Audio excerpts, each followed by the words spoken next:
Hey guys, welcome back to my channel. I'm Elizabeth and this is Pedaling Forward 365. If you are new, please hit that subscribe button and don't forget to hit the little bell icon so you stay connected every time I launch a new video. So let's dive in. So today's video is what is a hostel and why you should stay at one. Well, all in all, a hostel is a budget accommodation, but they are great ways to meet other people. So let's talk about what the accommodations are like in a hostel. If you've ever gone to college, it's like staying in the dorms. And well, if you didn't, then most hostels are a twin bunk bed and dorm sizes can range anywhere from 4 people to 20 plus. And most of them are co-ed. However, there are female only dorms and male only dorms, and most have private rooms. The reason you might want to stay in a private room is if you're traveling with your partner or you just need some space and want the hostel experience. Or unfortunately, if you're 35 or older and traveling in Europe. Yep, I haven't experienced this anywhere else, but in Europe they have an age restriction. Not to say you can't travel and stay in the hostel, it's just that you can't stay in the dorms. Okay, so let's talk about the bathrooms in a hostel. No matter what, it is inevitable that you will be sharing a bathroom. It's just a matter, is it en suite, meaning that it is in the same room and you're just sharing it with the people that are staying in your room, or maybe it's a private shower and stalls that you are sharing with just the people on your floor.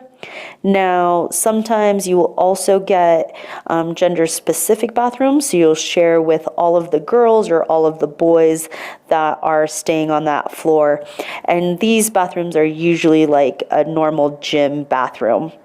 And sometimes, I haven't seen it very often, but you will get co-ed bathrooms, so individual stalls and showers in one room that you share with everybody. Let's talk about what kind of amenities hostels have. With more and more hostels popping up, we're seeing that budget does not mean cheap.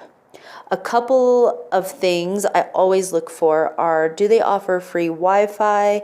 Do they have a laundry facility? Because if you're traveling for quite some time, you definitely are going to want to do some clothes.